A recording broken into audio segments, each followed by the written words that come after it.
பொது காலம் 10ஆம் வாரம் திங்கட்கிழமை. நற்செய்தி வாசகம்.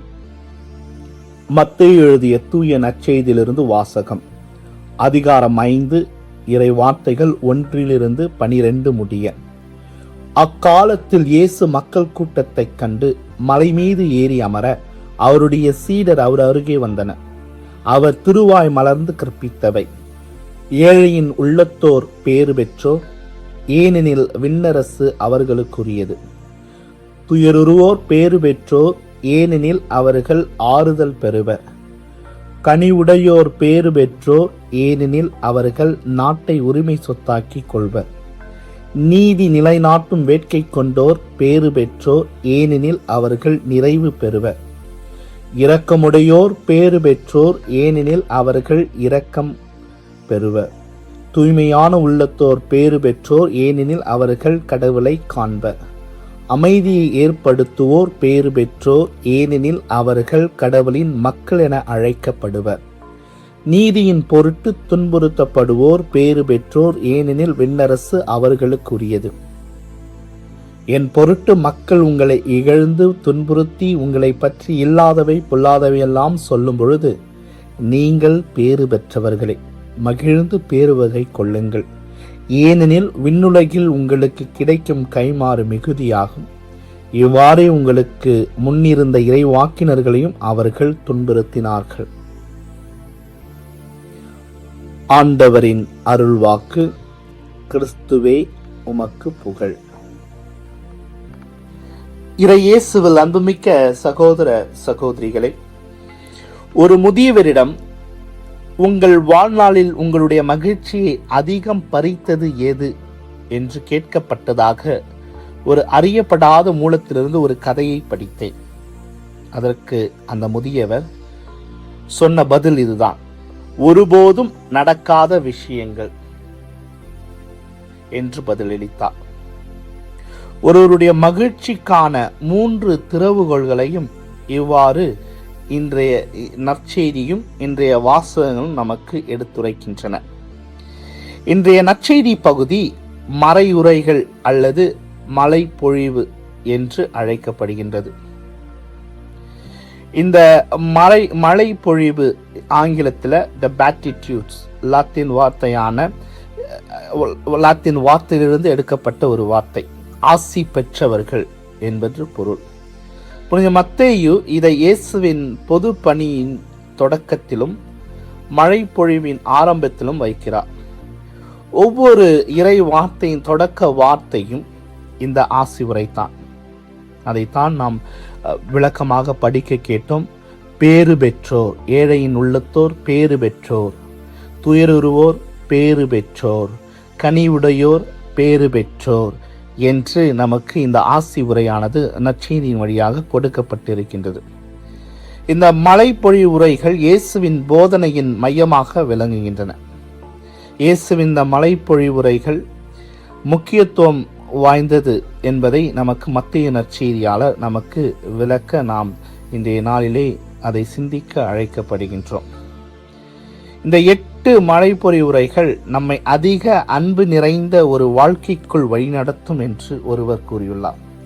இதில் முதல் 4 வசனங்கள், இறை வார்த்தைகள் கடவுளுடையான நமது உறவை கையாளுகின்றன. அடுத்த 4 இறை வசனங்கள் மற்றவர்களுடனான நமது உறவுகளை பற்றி பேசுகின்றன.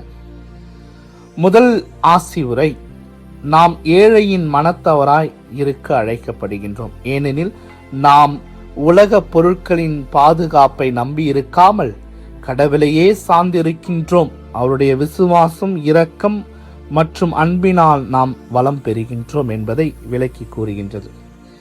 2ஆம் ஆசி உரை: நாம் துயரப்படுகின்றோம்.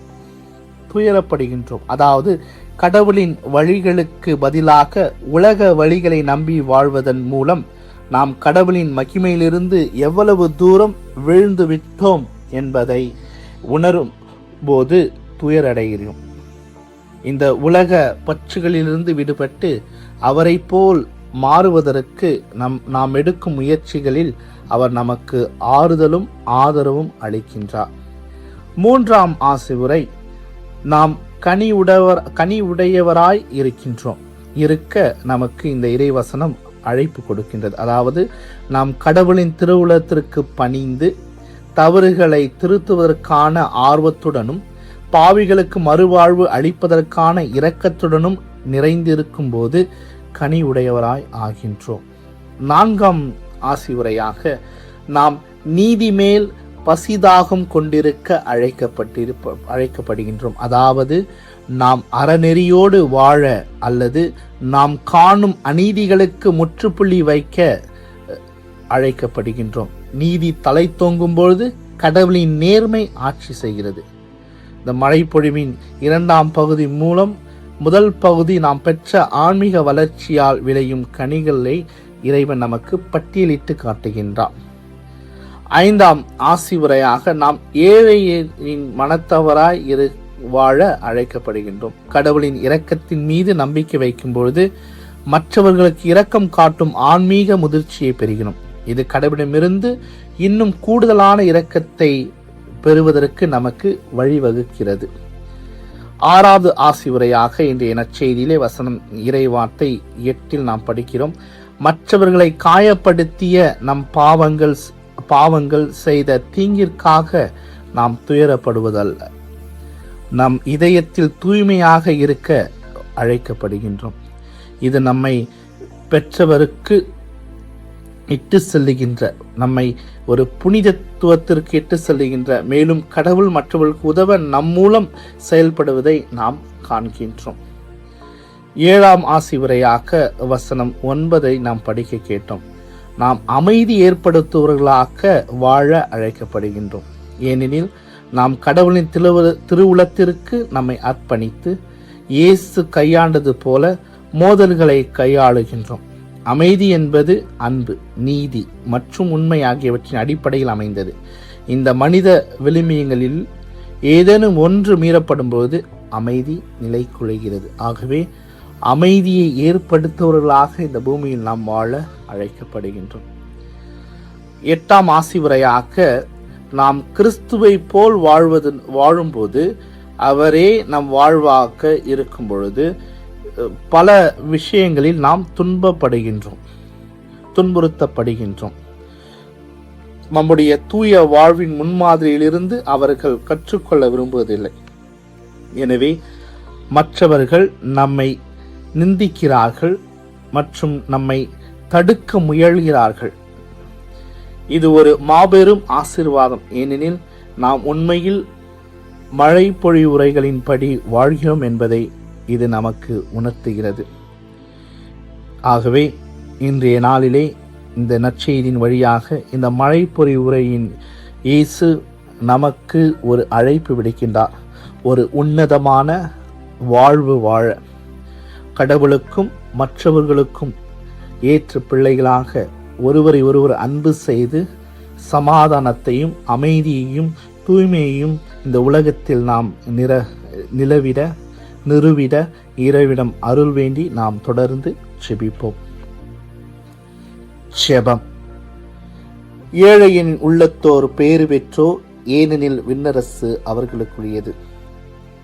என்றும் வாழும் எல்லாம் வல்ல இறைவா, இன்றைய நற்செய்தியில் நாங்கள் கேட்டது போல நாங்கள் வாழ எங்களுக்கு உதவி அருளும். சிறப்பாக ஆண்டவரே, இயேசு கிறிஸ்துவை போல நாங்கள் வாழும் பொழுது அவரையே எங்கள் வாழ்வாக ஏற்றுக்கொண்டு அவர் எங்களுக்கு விற்று சென்ற கற்றுக் கொடுக்கின்ற படிப்பினைகளை கடைபிடித்து எங்கள் வாழ்வில் நாங்கள் தொடர்ந்து இயேசுவின் பிள்ளைகளாக நற்செய்தியின் மற்றவர்களுக்கு அறிவிக்கின்ற பிள்ளைகளாக நற்செய்தியாளர்களாக வாழ எங்களுக்கு வழி செய்தல்ல வேண்டும் என்று உம்மிடம் இறைஞ்சி மன்றாடி செபிக்கின்றோம். ஆமேன்.